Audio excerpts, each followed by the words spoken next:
सो भाई आज हमारी पहली क्लास है। सो मेरा नाम जिन जिन को नहीं पता,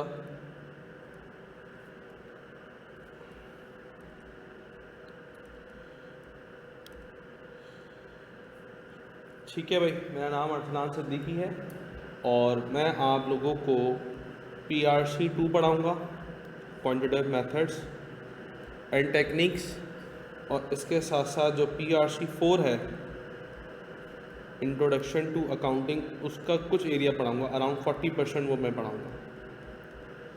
ठीक है, इंट्रोडक्शन टू अकाउंटिंग आपके बाद 3 टीचर्स पढ़ाएंगे, एक मैं पढ़ाऊँगा, एक सर यमानुल्लाह पढ़ाएंगे और एक सर हसन मारफानी। 3 लोग कवर करेंगे अपना अपना एरिया हर बंदा। ठीक है, तो 40% सिलेबस अराउंड मेरे पास कह सकते हैं आप, मोर और लेस। अगर मैं थोड़ी सी अपनी क्वालिफिकेशन की बात करूँ क्लास आपके सामने,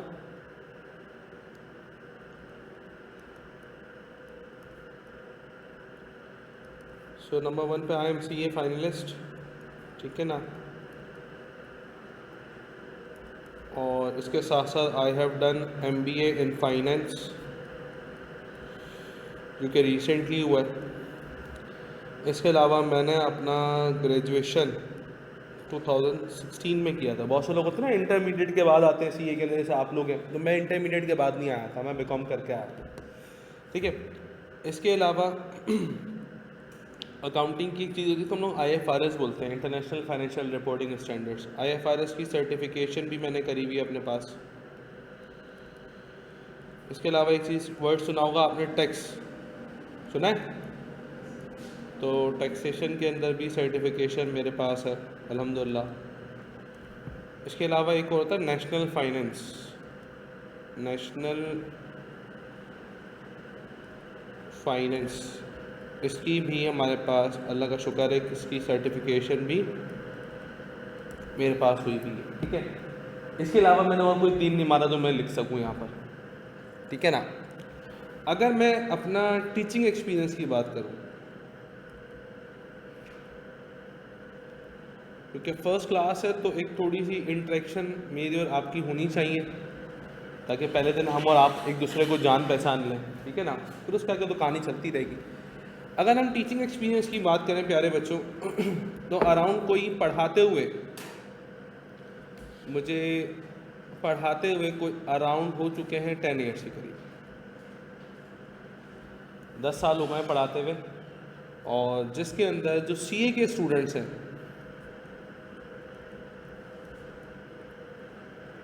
CA में मैं अराउंड 2020 से पढ़ा रहा हूँ। ठीक है ना, तो CA के अंदर जो मैं स्टूडेंट्स पढ़ा चुका हूँ वो मोर और लेस आप कह सकते हो कि अराउंड 4000 या 4500, 4-4,500 बच्चे अब तक मैं CA के अंदर पढ़ा चुका हूँ। ठीक है, 2020 से। सबसे पहली चीज़ तो क्या क्या चीज़ें पढ़ाता हूँ, एक तो मैं QM पढ़ाता हूँ। ठीक है, अकाउंटिंग ले लो आप, जो कि 2020 से पढ़ा रहा हूँ। इसके अलावा कैफ के अंदर एक सब्जेक्ट होता है मैनेजरियल फाइनेंशियल एनालिसिस, जिसको हम लोग बोलते हैं कैफ 6। उसके अंदर स्टैट्स का पोर्शन भी था। सो वो स्टैट्स का पोर्शन मैं पढ़ाता था। पहले जब ICAP ने नया MFA लॉन्च किया था ना, तो उसमें स्टैट्स का पोर्शन रखा था उसने 1.5 साल तक, 1.5 अटैम्प्ट तक रखा, और एक लंबा चौड़ा सिलेबस उसके अंदर उसने बना के डाला था। फिर 1.5 अटैम्प्ट के बाद ICAP ने वो सिलेबस रिमूव कर दिया, तो उस 1.5 अटैम्प्ट तक मैं पढ़ाता रहा। इसके अलावा एक वर्ड आप लोगों ने सुना होगा CSS का, सुना है? नहीं सुना? ऐसे तो नहीं हो सकता कि नहीं सुना हो CSS का वर्ड आप लोगों ने, है ना, कि गवर्नमेंट कंडक्ट करती है 17 ग्रेड की पोस्ट के लिए एग्जामिनेशन, काफ़ी टफ होता है, ये होता है वो होता है। ठीक है,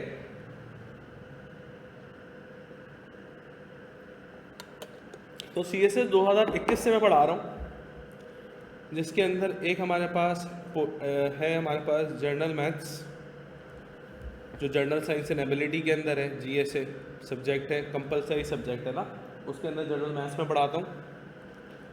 और एक स्टैटिस्टिक्स का पेपर होता है जो कि 100 मार्क्स का होता है, ऑप्शनल पेपर। ये 2 पेपर्स में CSS के अंदर भी पढ़ाता हूँ।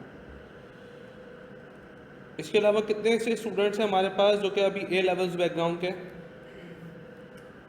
सो A लेवल्स के अंदर S1, S2 एंड P1, ये 3 पेपर्स में पहले पढ़ाता था, अब मैंने थोड़ा सा ब्रेक कर दिया क्योंकि टाइम स्लॉट बचता ही नहीं है मेरे पास।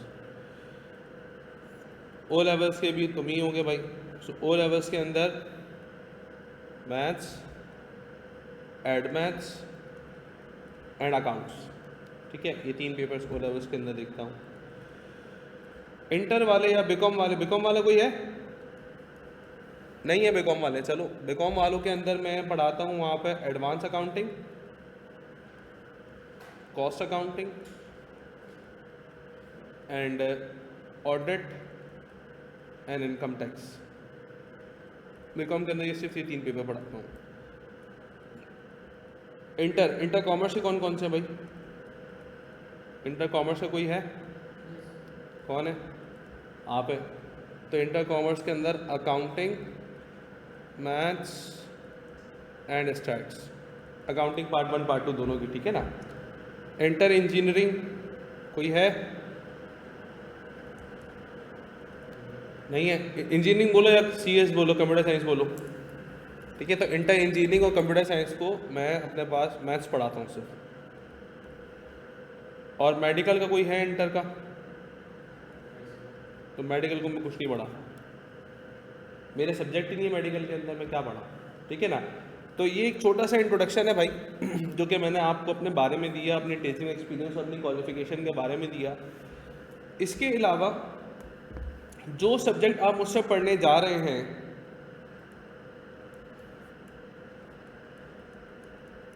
NITA, इनका जो ICAP का पासिंग रेशियो है ना, ICAP कौन है? जो आपका बोर्ड है, ICAP कौन है भाई? जो आपका बोर्ड है, जो आपके पेपर्स लेगा और आपको सर्टिफिकेशन इशू करेगा जहाँ से आप रजिस्टर होगे। हम तो ट्यूशन सर्विस प्रोवाइडर है ना, आपको सिर्फ ट्यूशन देंगे, पढ़ाएंगे हम, पेपर वही लेगा, पेपर चेक भी वही करेगा और सर्टिफिकेशन भी वही इशू करेगा आपको। तो ICAP का जो पासिंग रेशियो है ना, अराउंड इसका वो है कोई 35 to 45%। कितने परसेंट? 35 to 45%। इसका मतलब ये हुआ कि 100 बच्चों में से अराउंड कोई 40, 45, 35 बच्चे पास होंगे, ठीक है ना। अब बात आती है मेरा पासिंग रेशो की, कि मैंने भाई 4000, 4500 बच्चे पढ़ाए, उसमें कितना पासिंग रेशो है। सो वो पासिंग रेशो मैं ऐसे लिखता हूँ, नॉट लेस देन 98%। मतलब 98% से नीचे तो आया ही नहीं, इतना रहा है मिनिमम। 97 भी हुआ है, 97 इसको लिख लो, चलो थोड़ा सा अल्लाह ताला को मर के मुँह दिखाना हमने सबने, झूठ नहीं लिखते। नॉट लेस देन 97%, इसका मतलब कम से कम 97% आया, इससे ऊपर ही रहा। कुछ 1-2 बच्चे होते हैं जो कि ढीठ होते हैं, उन्होंने खुद नहीं पढ़ना, तो हम क्या करा लेंगे भाई, उनको नहीं पढ़ा सकते किसी भी तरीके से, तो वो बच्चा फेल होना ही होना है। सो अल्लाह का शुक्र है कि जब से अब तक पढ़ाना शुरू किया 2020 से, कोई अच्छा खासा नंबर ऑफ क्लास थी, फिर बीच में थोड़ा सा गैप था, फिर मेरी दोबारा फॉरेन क्लास थी, फिर उसके बाद दोबारा फॉरेन क्लास थी, तो बिल्कुल मैं ओरिएंटेशन में सही से अटेंड नहीं कर सका इस दफ़ा ना। सो मुझे एक बात ये बताओ कि भाई CA करना क्यों है?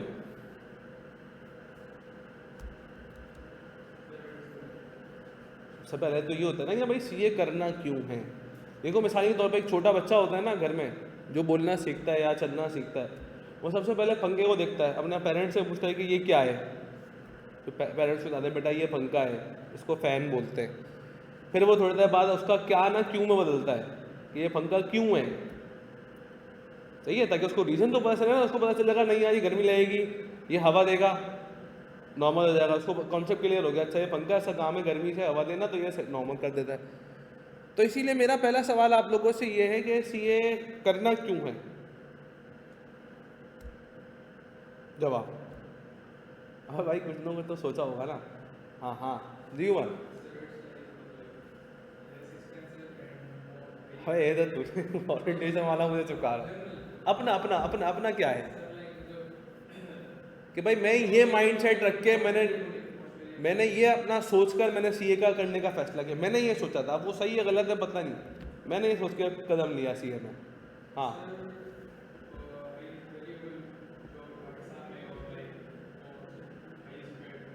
अच्छा, और आपने क्या सोचा भाई? आपने क्या सोच के सोचा कि नहीं यार अब मैं CA करना शुरू करूँगा? अच्छा आपकी फैमिली में किसी ने नहीं किया, ओके। हाँ भाई हमजा।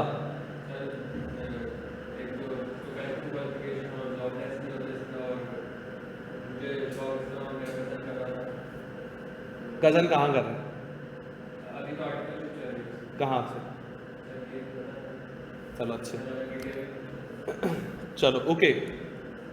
देखो अच्छी बात है कि आपको सीए के बारे में पता होगा कि भाई हाईली पेड है या ग्लोबल क्वालिफिकेशन है, पाकिस्तान में भी वर्थ है, ग्लोबल भी वर्थ है, ठीक है ना। मैंने आपको बताया था कि डायरेक्ट बंदा बॉस लेवल से ही शुरू होता है। इनफैक्ट जब वो आर्टिकल्स में भी होता है तब भी उसके बनम ही अलग होना शुरू हो जाते हैं उस टाइम से। मतलब वो ऐसा डब्बा होता है जो कि पैसे वैसे नहीं होते उसके पास, ट्रेनिंग के बाद पैसे थोड़ी होते हैं, लेकिन तब भी वो क्या होता है कि उसकी मार्केट की वैल्यू जो है ना वो थोड़ी सी बढ़नी शुरू हो जाती है, लोग उसको जो है ना वो इम्पोर्टेंस देना शुरू कर देते हैं। ये तो चलो अलग बात है। दूसरा जो मेन इम्पॉर्टेंट फैक्टर है ना, जो सबसे इम्पॉर्टेंट फैक्टर है, और ये बात भी हकीकत है कि भाई मैंने आपको ओरिएंटेशन वाले दिन बताया था कि जो बंदा रिसेंटली क्वालिफाई होगा अराउंड 2.5 पौने 3 के करीब उसकी जो है ना वो सैलरी लग जाएगी अपने पास, ठीक है। वो सब सारी बातें बिल्कुल सच है। इंडक्शन के टाइम के ऊपर आपने वो देखा कि स्टाइपेंड आपको मिलती रहेगी, कितने कितने हज़ार रुपये स्टाइपेंड मिलेगी पर मंथ। स्टाइपेंड के साथ मैंने कहा था दो चीज़ें और भी मिलती हैं, कन्वेंस अलाउंस के पैसे ही मिलते हैं और जो रिफ्रेशमेंट लंच वगैरह होता है उसके पैसे ही मिलते हैं। मेरा एक दोस्त है मुबशर, अब तो वो क्वालिफाई हो गया और MSA 2 के अंदर उसका गोल्ड मेडल आया।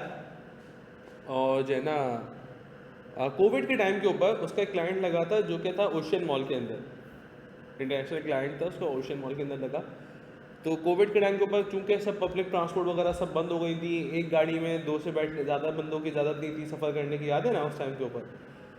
बाइक के ऊपर सिंगल सवारी थी, डबल सवारी नहीं थी, तो इस तरह से था 10 लोग 4 लोग आपस में खड़े नहीं हो सकते थे, डिस्टेंस रख के खड़े होते। तो उस टाइम के ऊपर क्या होता था कि उसको तो बुलाते थे फर्म वाले के बेटा जाओ क्लाइंट पे जाओ।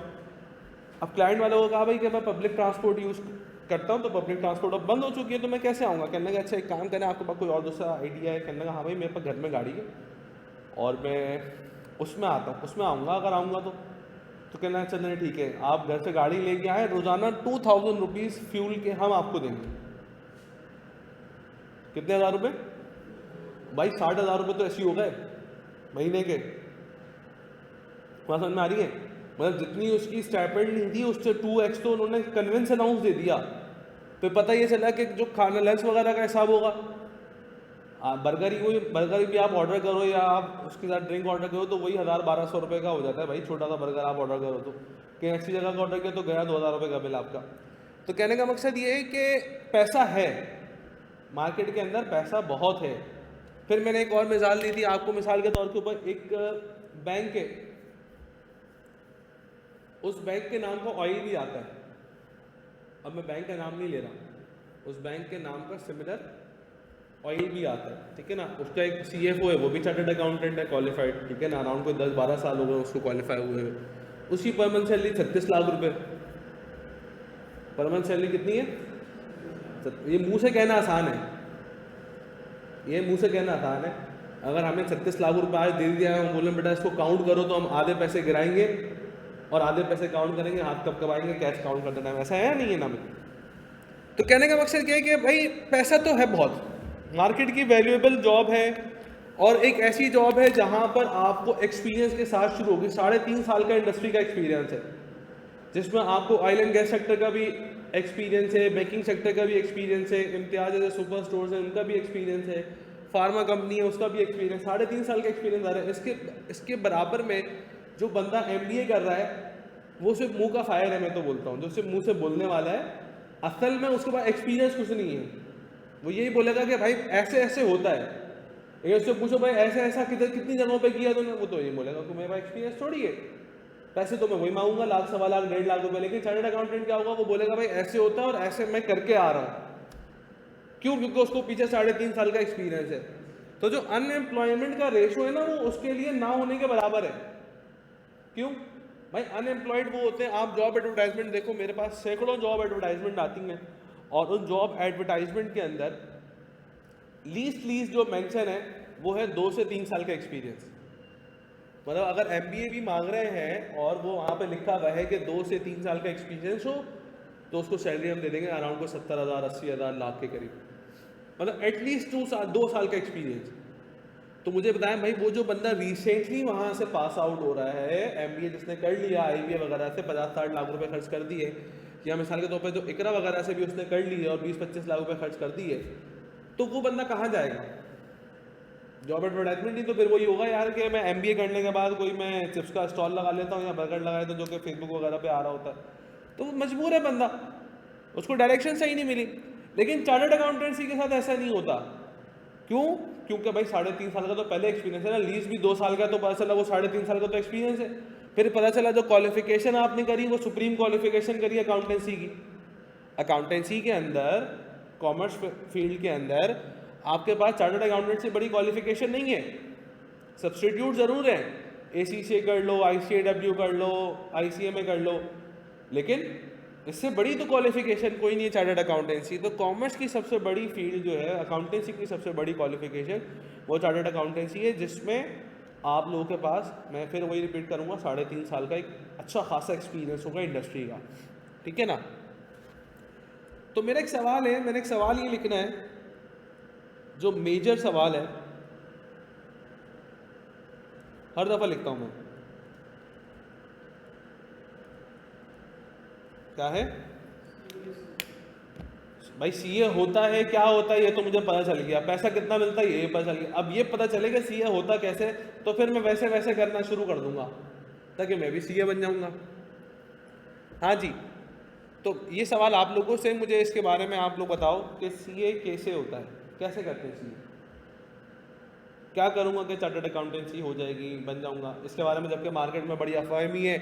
और अफवाहें क्या, वो सच बात है कि पेपर्स बहुत रुकते हैं, फेलियर बहुत होता है, बहुत कम बच्चे पास होते हैं, ये बातें बिल्कुल सही है।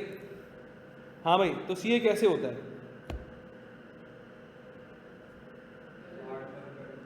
हैं? देखो बहुत से लोग आपने जिम में देखे, जिम गए हो? जिम में बहुत से लोग हार्ड वर्क करते हैं, लेकिन उनकी बॉडी तब भी नहीं बन रही होती।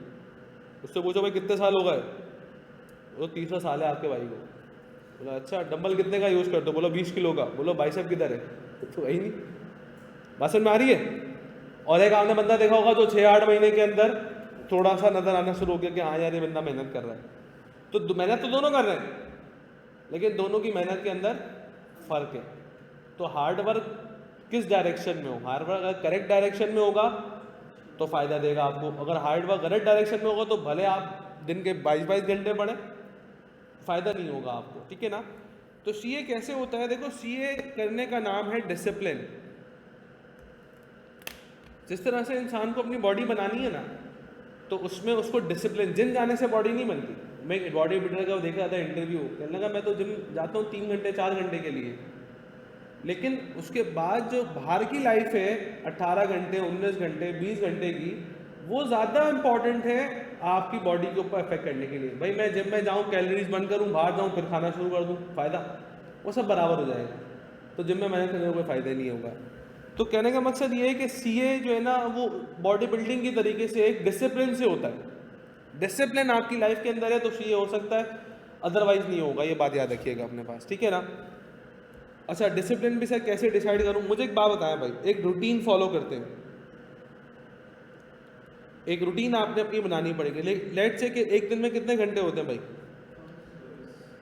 24 घंटे होते हैं। उस 24 घंटे में से आपकी जो क्लासेस हैं वो कितने घंटे होंगे? मोरलेस मैं नहीं समझता कुछ 6-7 घंटे से ऊपर जाएगी।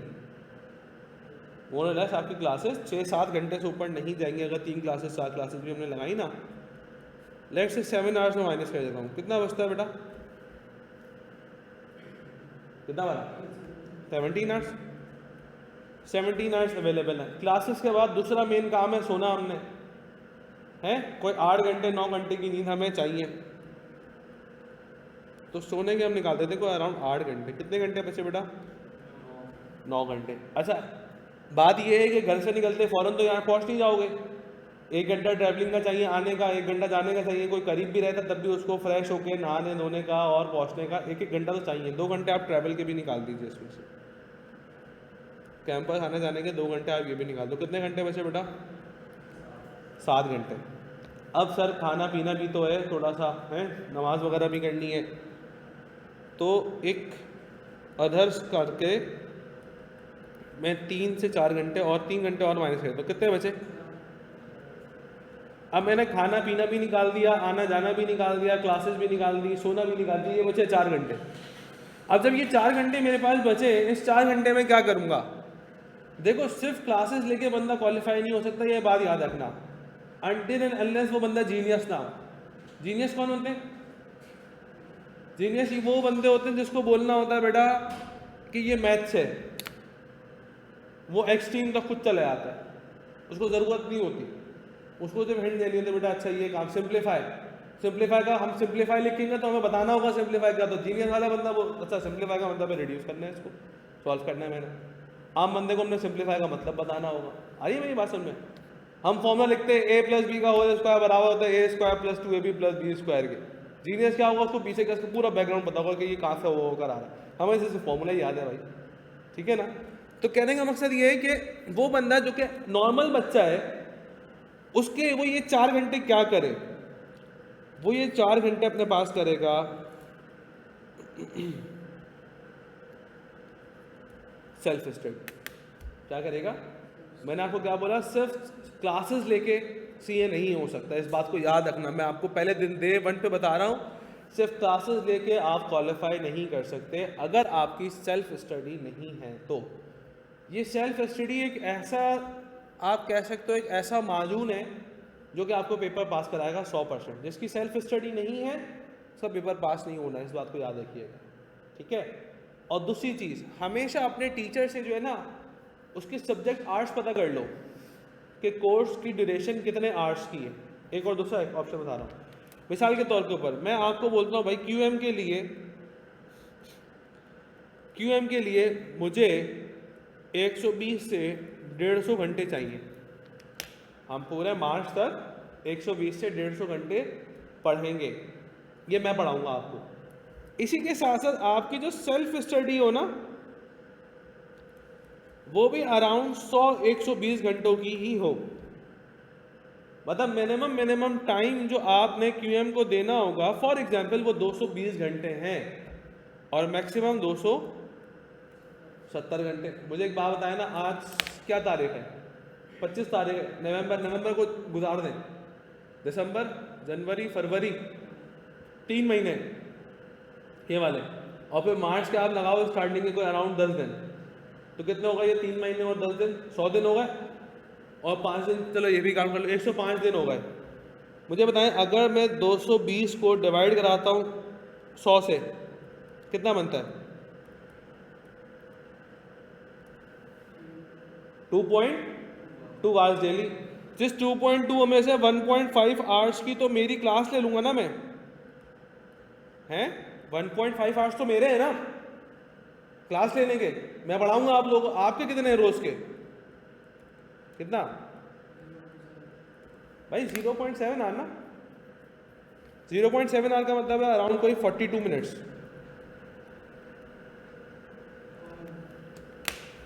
या तो मुझे बताएं कि आप घर जाके पौना घंटा क्यूएम को नहीं दे सकते 4 घंटों में से?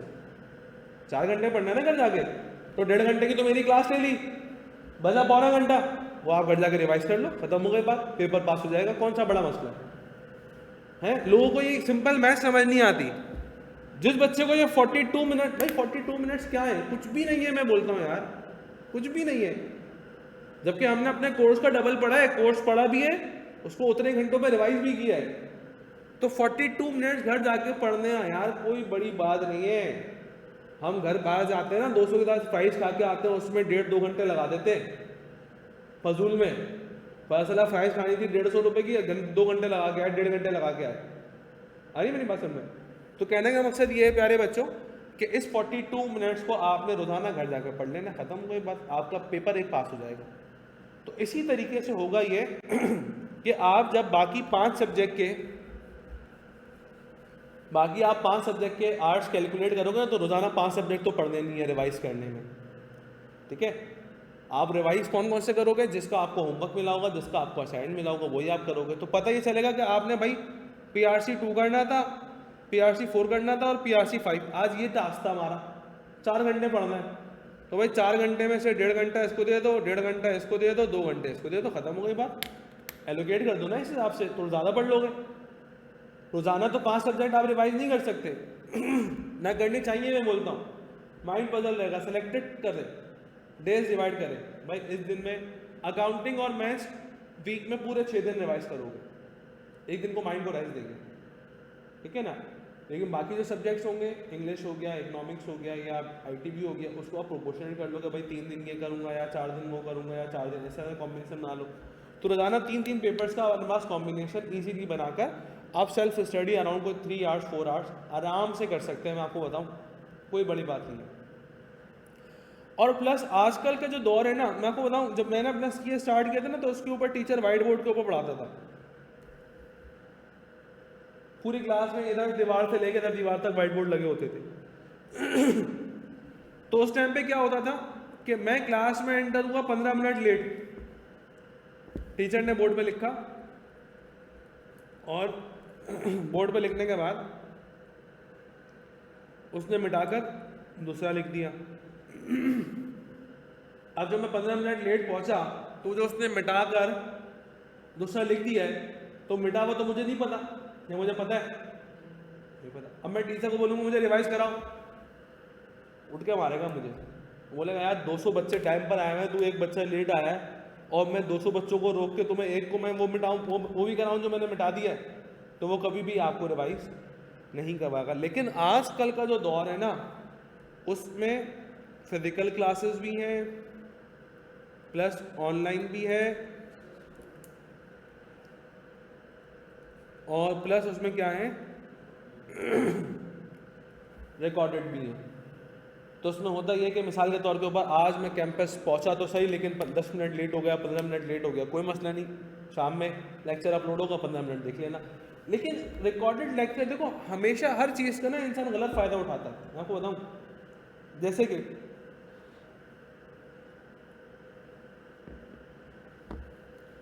सोशल मीडिया बनाने के पीछे जो पॉइंट ऑफ व्यू था वो ये था कि हम यूथ को अच्छे अच्छे मैसेजेस देंगे, हैं, अच्छी अच्छी गाइडेंस प्रोवाइड करेंगे। आज सोशल मीडिया पे क्या यूज होता है, क्या होता है, टोटली बेकार काम होता है। कोई आपको एक अच्छी बात तो नज़र आती नहीं है, हर फारिग चीज़ आपको सोशल मीडिया के ऊपर ज़रूर नज़र आएगी, हैं। कोई बंदा अजीब सी आवाज़ में गाना गा रहा है, बस चला वायरल हो गया, 20 मिलियन व्यूज़ आ गए उसकी वीडियो के ऊपर। कोई बंदा कुछ कर रहा है, वो मतलब इनफैक्ट अगर आपको एक वीडियो बनाओ ना कि आज मैं आपको पानी पीने का तरीका बताता हूँ, भाई उसके ऊपर ज़्यादा व्यूज़ आएंगे बने हुए इसके कि कोई आप पढ़ाई की बात करोगे ना, उस पर कम व्यूज़ होंगे। आप लिख लो, आप एक वीडियो बनाओ कि फूंक मार के कैंडल बजाने का तरीका, वो फूंक मार के कैंडल बजाओ, भाई उसमें क्या है यार, उस पर ज़्यादा व्यूज़ होंगे। देखना जितना फारिग काम होगा ना वो ज़्यादा प्रमोट होगा। तो सोशल मीडिया आज अपने उस प्लेटफॉर्म से जो कि उसका ऑब्जेक्टिव था वो नहीं कर रहा, कुछ और कर रहा है। तो इसीलिए रिकॉर्डेड लेक्चर्स देने का जो ऑब्जेक्टिव था ना, वो ऑब्जेक्टिव क्या था, रिकॉर्डेड लेक्चर देने का जो ऑब्जेक्टिव था, ये सोशल मीडिया को लाने का ऑब्जेक्टिव क्या था, यूथ को अच्छे अच्छे मैसेज देना। आज गलत कामों में यूज हो रहा है। तो रिकॉर्डेड लेक्चर देने का जो ऑब्जेक्टिव था वो ऑब्जेक्टिव था फॉर रिवीजन। क्या ऑब्जेक्टिव था, रिवाइज करना कि सर कोई चीज जहन से निकल गई, फटाफट लेक्चर बोला, चल मेरा भाई ले लिया। बच्चा पता है क्या करता है, फिजिकल क्लास से वो ऑनलाइन क्लास में जाता है, ऑनलाइन क्लास से वो रिकॉर्डेड पे जाता है। अबे यार ये कौन सा तरीका है, अपनी चीजों का गलत इस्तेमाल कर रहे हो ना आप। फिर रिकॉर्डेड से पता है वो कहाँ जाता है, मैं कॉम करना। क्यों भाई, दूर होता जा रहा है ना चीजों से। जब चीज़ों से दूर होता रहेगा, कोई सर्विलेंस नहीं होगी। यहाँ तो आप मेरे सामने बैठे हो गए और आपको सवाल सॉल्व नहीं होता, मैं तो बोलूँगा सॉल्व कर भाई, मोबाइल रखो सॉल्व करो। रिकॉर्डेड में बोल रहा हूँ क्या, मैं नहीं बोल रहा। रिकॉर्डेड में तो मुझे पता ही नहीं कौन सा बच्चा है भाई। मतलब 4,500 बच्चों में कम से कम भी मैंने 1500-2000 बच्चे रिकॉर्डेड पढ़ाए, मुझे उनके नाम तक नहीं पता। वो बच्चा मुझसे आगे बोलता है सर मैंने आपसे पढ़ा था 2021 के अंदर। मैंने बोला अच्छा भाई मैं तो नहीं जानता सर, मैं रिकॉर्डेड। हाँ, उमर ने मुझे अब मैसेज किया, मैंने पहचाना ही नहीं इसको। तो वो ऑनलाइन या रिकॉर्डेड जो जैसे ऑनलाइन नाम लिखा हुआ आ रहा है, अब भाई ऑनलाइन नाम लिखा रहा हो, कोई तस्वीर थोड़ी आ रही, तो मैं पहचानता ही नहीं बच्चों को। तो इसीलिए जितनी इंटरेक्शन कम होगी उतना ही आप अपने ऑब्जेक्टिव से सीए करने से दूर होते रहेंगे। तो रिकॉर्डेड लेक्चर्स जो है ना is just for revision only, not for taking classes. कि बच्चा उस चीज़ पे जीना शुरू कर देता है। मिसाल के तौर पर कॉलेज में एडमिट कार्ड आते हैं ना, 1 महीने के लिए आते हैं, रश कब होता है कॉलेज में, कब होता है? जबकि उसको पता चल जाता है एडमिट कार्ड आए हुए 15 दिसंबर आखिरी तारीख है, लेकिन वो तो एक्सक्यूज माई लैंग्वेज, वो बेगैरत, बेगैरत कोई गाली नहीं है, मतलब वो जो गैरतमंद ना हो उसको बेगैरत बोलते हैं। मतलब वो बंदा कल जाएगा 14 तारीख को जाएगा, जब उसको लगेगा ना नहीं यार अब तो, एक मिनट म्यूट करता हूँ।